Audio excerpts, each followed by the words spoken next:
ng Philippine Association of Sari-Sari Stores and Carinderia Owners o PASCO.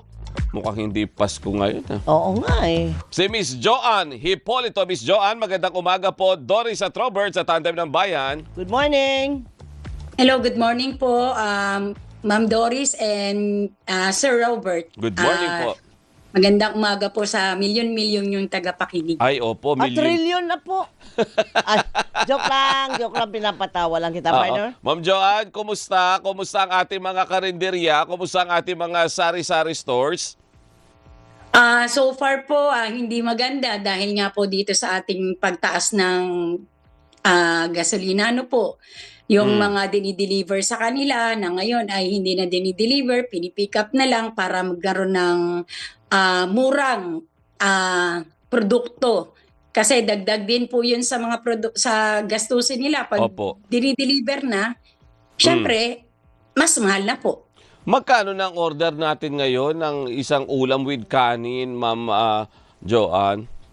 Actually po, yung sa gulay po talaga, kung tutuusin, nagtaas na po na dating 35, ngayon 40 to 45. Mhm. Sa karni naman po, yung iba medyo mababa pa yung nakukuhanan nila. Opo. Pero nagtaas na rin po dahil naman po dito sa sistema natin ng LPG. And then, dun sa mga sari-sari store natin, may changes na rin po ba sa mga presyo? Baka pagpunta namin dyan, sabihin namin, Aling Barang, pabili nga po kami ng ganito. Baka biglang magulat kami sa presyo eh. Oo. Actually, kada naman po may mga bumibili sa hanay ng aming sari-sari store, na-explain na po ito eh. Naipapaliwanag po na may changes talaga dahil ito po ay hindi lang usapin, lahat po talaga apektado po rito.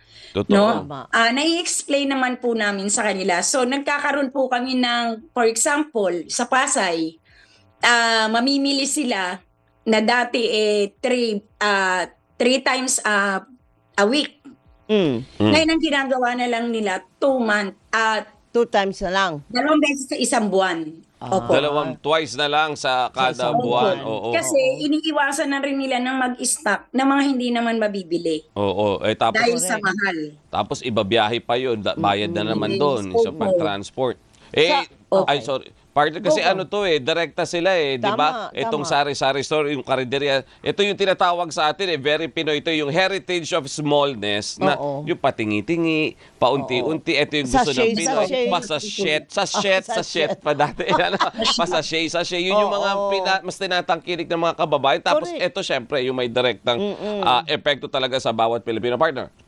Gusto ko lang malaman, ma'am, kung napansin nyo ba, meron na bang kapansin-pansin na nagsasara ng mga karinderya o yung mga sari-sari store na nagbawas na rin ng operating hours nila? Opo, meron na po. Katulad po ng nabanggit ko na dati inaabot sila ng 1 o'clock para magdagdagan. Kasi sa gabi medyo malakas pa dahil sa mga call center na nag-uuwian, ganon. Ngayon po, para makatipid din sila dahil sa kuryente, inaabot na lang sila ng alas 9, pinakamatagal na yung alas 10. Kasi bukas ka ng kuryente and then yung bibili sa iyo iilan-ilan lang, minsan mapalad na nga ng 2 kung ikaw ay mabilan. Syempre kung bukas ang ilaw mo, lahat dagdag pa sa gastos yan yung kuryente na yan. Oo, pasweldo pa sa Sanay mga po ng tao. Oo. Diba? Sanay po ng sari-sari store, yun nga po, kumakapit pa rin, pero nagbabawasan ng mga paninda. Nako. Hanggang kailan sa palagay nyo? Wala naman po sa hanay namin na magsasara na. Pero wala sa pa. karinderya po, Oo. ay meron na po. Oo. Hanggang Sa kailan Malabon? sa palagay ninyo ay kakapit kayo? Yes, opo. Sa totoo lang po, itong pagpasok ng taon na to, renewal ng permit.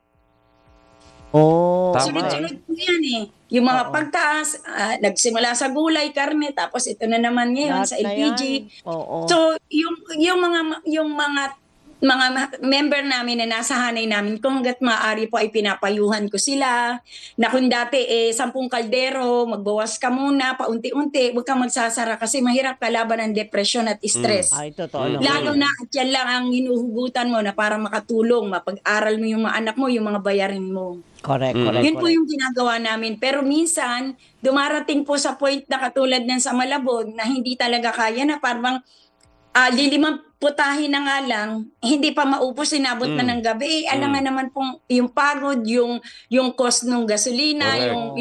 yung dapat na LPG pa. so po, napuhunan, ay maipupuhunan pa bukas, hindi naman po pwedeng lahat yun ikainin mo. Ipakain mo sa pamilya mo. Wala na si puhunan. Wala ka pang kita. Opo. Hindi naman po pwede na irihit mo lang na irihit yan. Kasi Ay, oo, hindi alam naman, naman po hindi natin rin. na hindi naman pwedeng laging init ng init Lalo dahil walang nagkakaroon ng bibili. contamination yan eh. Oo, At correct. pinapangalagaan din namin dito yung aming mga mamimili. Correct. Ma'am Joanne, with this development, ano po yung immediate na hirit o hiling ninyo sa gobyerno para kahit papano mabawasan Oo. itong epekto sa grupo po ninyo na nangyayaring gulo sa Middle East? Siguro po no, ang maano ko diyan tama yung sinabi ni Ma'am Rene ng ACTO na bibigyan mo ng ayuda. Opo, malaking bagay po sa amin 'yun. At madadagdagan ang aming paninda. Makakapag-isip kami ng kami bumubuo na kami sa summer, ibahin natin. Ang palamig, malakas ang palamig, dito muna tayo, dagdagan natin, ganyan-ganyan. Mm. Ang ayuda, pag naubos, paano po? 'Di ba? Dahil talaga sa taas ng bilhin, pero kailangan din po namin 'yan para sa mga maliliit naming mga nasa hanay namin. Kasi yun nga po, dahil sa kakulangan ng puhunan din. Pero ang dapat po talaga ipag-aralan. Kung ang inaano na ng bawat mamamayan ay iano ang VAT, ang tax, Oo. yung ganun po, pag-aralang maigi at magkaroon po ng monitoring. Kung may mga nananamantala sa kabila ng lahat ng ang ating pamahalaan, ay ito na, ginawa na para kahit papano. Kasi totoo naman po kahit bigyan mo ng ayuda yan, ang gas po ba ay bababa? Hindi po. Oo. Okay. Ang kailangan po dito ay solusyon. Mhm. And then monitoring din. Oo. Para ikalat yung mga nagtatrabaho sa gobyerno na bawat LGU i-monitoring kung sa kabila ng lahat na ito ay ginawa na ng gobyerno ay may nananamantala pa, ay bigyan ng kaukulang parusa. Tama, Okay. tama. So, tayo rin ay magmo-monitor. Tama. Oo, sa pamamagitan niya ng ano, Totoo ng, po yan. oo, Actually po, sa hanay po namin buong NCR ito, iniikot ko po yan. Kinukumusta ko sa GC namin kung may pagbabago, kung merong bang nagsasara na, at kung nakakaramdam yung iba nakakaramdam na ng stress, depression. Syempre, hindi naman po natin maalis yan. Yung iba, umuutang pa Opo. ng buhay. Opo, totoo Iniisip po niya yun. pa yan. Kahit gusto niyang magsara, hindi pwede. Sige po, ma'am. Sige Sige Niya po.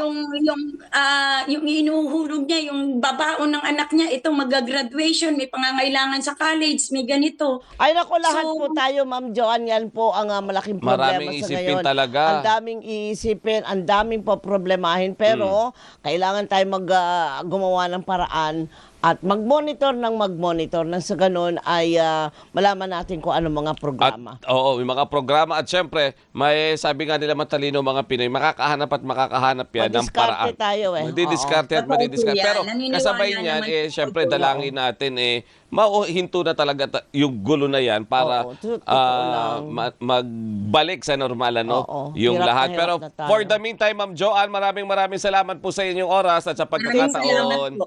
Thank you. God bless po. Thank God you. bless po sa lahat ng Sari-Sari Store and Carinderia owners. Yes, of course. Si Miss Joanne Hipolito, ang president po ng Philippine Association of Sari-Sari Stores and Carinderia Owners of PASCO.